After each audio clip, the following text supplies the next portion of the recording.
प्रविश्य मम वाचमिमां प्रसुप्ता सञ्जीवयत्यखिल शक्तिधर स्वदाम्ना अन्यांश्चास्तचरणश्रवणत्वगादीन् प्राणान्नमो भगवते पुरुषाय तुभ्यं जय जय श्री राधारमण जय जय नवल किशोर जय गोपी चित्तचोर प्रभु जय जय माखन चोर. दुसरं लाव पहिल्यांदा लागू ते लाव.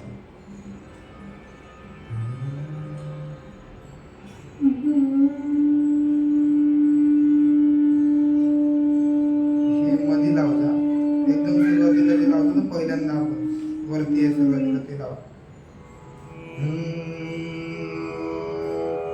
श्री राधा जी मेरी स्वामिनी मैं राधे जी को दास जन्म जन्म मोहे दीजिए वृंदावन को वास. सूर्यवंशाचं वर्णन करत असताना ब्रह्मदेवाने शरीराचा त्याग केला आणि दुसऱ्या शरीरामध्ये डाव्या अंगातून शतरूपा राणी आणि उजव्या अंगातून मनुराजाची निर्मिती झाली. मनु आणि शतरूपा.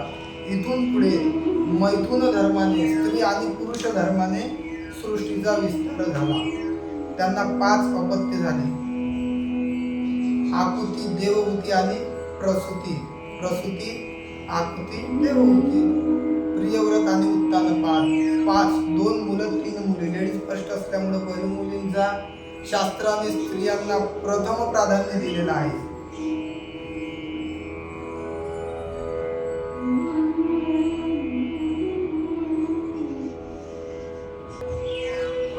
आकुती रुची प्रजापतीला दिली पुत्रिका धर्मानुसार. आता पुत्रिका धर्म म्हणजे काय हा विषय फार महत्वाचा आहे. तर मुलीला झालेलं पहिलं अपत्य आई वडिलांना दिले याला पुत्रिका धर्म म्हणतात. मुलगा झाला, नाव ठेवलं यज्ञ नारायण. साक्षात नारायणाचा अवतार होता. यज्ञ नाव ठेवलं आणि वडिलांना देण्यात आला. नंतर मुलगी झाली, नाव ठेवलं दक्षिणा. कालांतराने मोठे झाले, त्यांचा विवाह लावून दिला. कुठलाही यज्ञ हा दान दिल्याशिवाय पूर्ण होत नाही. दान दिल्याशिवाय पूर्ण होत नाही. या न्यायाने दुसरी मुलगी देवहूती कर्दमाला दिली. ब्रह्मदेवाच्या सावलीपासून निर्माण झालेले कर्दम.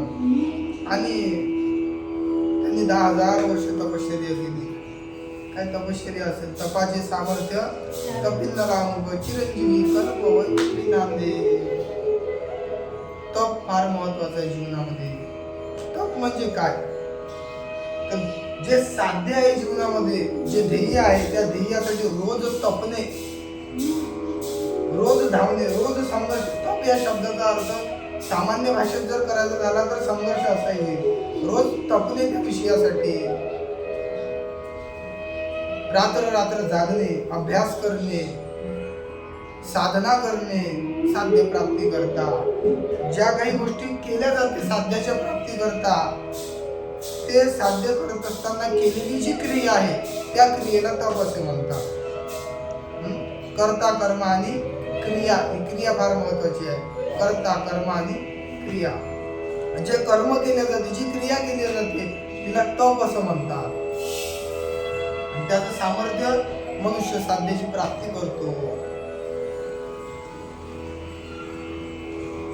कर्दमाने तपश्चर्या केली. परमात्म्याला यावं लागलं. परमात्म्याच्या डोळ्यातून अश्रू आले. देवाने रडाव तप केलं असेल. काय प्रेम असेल. बिंदू पडले, तिथे बिंदू सरोवर निर्माण झालं. कर्दमाला सांगितलं आता तुम्ही काय करा, गृहस्थाश्रमाचा स्वीकार करा. कर्दम म्हणतो देवा तुमच्या प्राप्तीसाठी मी केलेलं आहे, प्रपंचासाठी मी केलेलं नाही. माझी इच्छा आहे तुम्ही काय करावा, प्रपंच करावा. ठीक आहे देवा, मी साधू आहे देवा, मला कोण मुलगी देणार, तुम्ही चिंता करू नका. ठीक आहे देवा. आश्रमामध्ये आले. इकडे मनुराजाला स्वप्नामध्ये दृष्टांत दिला. राजा तुझी कन्या देव होती, कोणाला दे? कर्दमाला दे. ठीक आहे, देवाची आज्ञा. शतरूपाला सोबत घेतलं, देवहूतीला सोबत घेतलं आणि मनुराजे कर्दमाच्या आश्रमात आले. कर्दमजींना विनंती केली, महाराज माझ्या मुलीचं पाणी ग्रहण करा. मुलगी कोणाला द्यावी हे सुद्धा शास्त्र सांगते. त्याच्या अंगी कोणते गुण असावे, अलीकडे काही त्याच्याकडे किती धन आहे बघितलं जाते, पण त्याच्याकडे किती संस्कार आहे, तो किती कर्मनिष्ठ आहे, किती धर्मनिष्ठ आहे, किती तत्वनिष्ठ आहे हे पाहायला जात नाही. याला कन्या विक्रय म्हणतात. सुरुवातीला सांगितलं आहे भागवताने. सांगायचा भाव एवढाच आहे. मनु महाराज म्हणतात, महाराज मला स्वप्न पडलंय. कर्दम म्हणतात, तुम्हाला स्वप्न पडलंय पण मला अजून स्वप्न पडलेलं नाही ना. तुम्हाला स्वप्न पडलंय तुमची मुलगी मला द्या, पण तुमची मुलगी माझ्याशी तिचं लग्न व्हावं किंवा मी तिचा स्वीकार करावा असं स्वप्न मला पडलं नाही ना. मला जेव्हा स्वप्न पडेल मी तेव्हा तुमच्या मुलीचा स्वीकार करेन. त्या रात्री तिथेच थांबले आणि मध्यरात्री कर्दमांना स्वप्न पडलं, देवहूतीचा स्वीकार करा. कर्दमजी म्हणतात, माझी एक अट आहे. काय अट आहे? एक मुलगा होईपर्यंत थांबणार, मुलगा झाला की मी संन्यास घेणार. मनुराजे विचारतात राणीला, देवहूतीला, मान्य हो? मान्य आहे, मान्य आहे.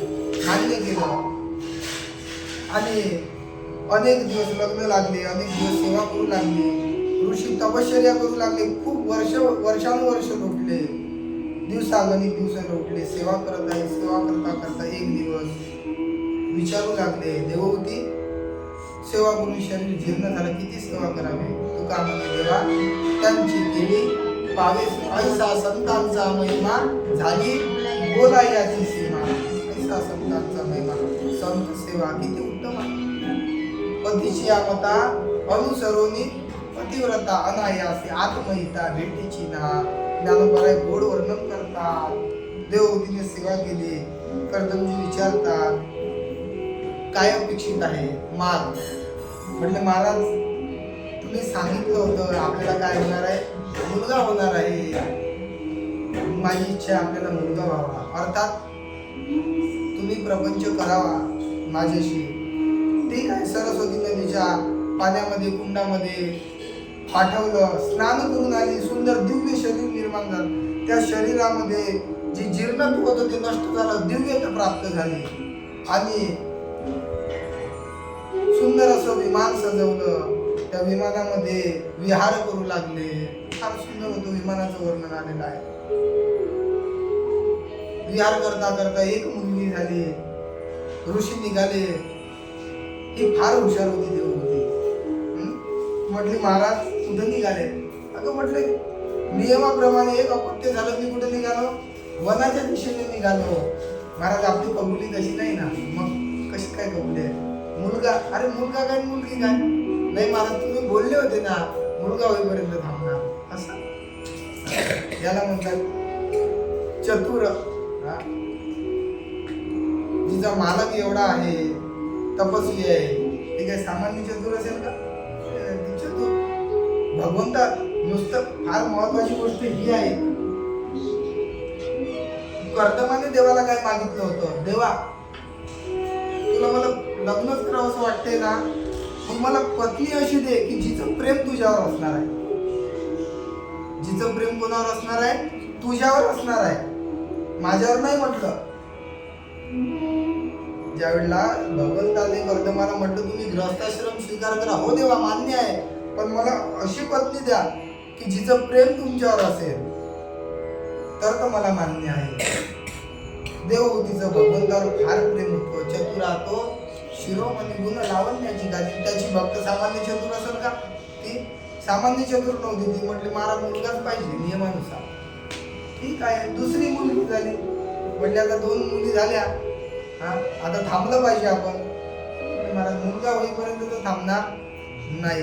तिसरी मुलगी झाली, चौथी मुलगी झाली, 5, 6, 7, 8, 9 मुली झाल्या आणि शेवटी भगवान परमात्म्याने अंश रूपाने हृदयात प्रवेश केला कर्दमांच्या. परमात्मा शरीरामध्ये आहे, लक्षात आलं. बीज रूपाने देवहूतीच्या गर्भामध्ये परमात्मा विराजमान झाले. दिवसागणिक दिवस जाऊ लागले. अत्यंत सुंदर लावण्यवती, तेजस्वी, अत्यंत काय मुलगा झाला असेल मग तो. आई जेवढी सुंदर आहे. एकदा शिवाजी राजांना एक प्रसंग घडला. कल्याणच्या सुभेदाराची सून कल्याणच्या सुभेदाराला युद्धामध्ये जिंकलं आणि खजिना आणि त्याची सून आणली. महाराजांसमोर तिला प्रस्तुत केली. फार सुंदर होती ती, लावण्य होती ती. महाराज म्हणतात अशीच आमची आई असती तर आम्ही असेच सुंदर झालो असतो. माता म्हणून तिला हात जोडले, तिला परत केलं. मला सांगायचा भाव एवढाच आहे, ज्याची आई एवढी सुंदर आहे, एवढी तपस्वी आहे, त्याच्या घरी कोण जन्माला येणार आहे. तो काळ कोणताही असो, स्थिती कोणतीही असो.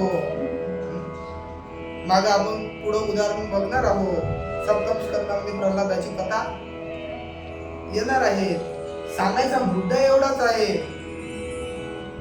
कारणात गुन्हा कार्यानु वर्तनते. कारणाचे गुण कार्यात उतरतात. आज्याचे गुण बापात उतरतात, बापाचे गुण आपल्यात उतरतात, नाही का. परंपरेने ती परंपरा आहे. कारणात गुन्हा कार्यानु वर्तनते. सत्तत्वाचे गुण मायेमध्ये उतरले, मायेचे गुण आकाशामध्ये उतरले, आकाशाचे गुण वायूमध्ये उतरले. कारणात गुन्हा कार्यात गुन्हा कारणानु वर्तनते. कसंही लावा, कारणात गुन्हा कार्यानु वर्तनते. कारणाचे गुण कार्यामध्ये दिसत असतात. गावाकडे बघा एखाद्या वाद वगैरे झाला लेकरा बाळांचा, ते आहेच तसं म्हणते बापावर गेलं, कोणी म्हणते आज्यावर गेलं, कोणी म्हणते खानदानीवर गेलं, नाही का. ज्यांच्या खानदानी कोणीतरी असं असेल बुवा. कारणात गुन्हा कार्यानु वर्तनते. कारणाचे गुण कार्यात उतरतात. गुरुचे गुण शिष्यात उतरतात.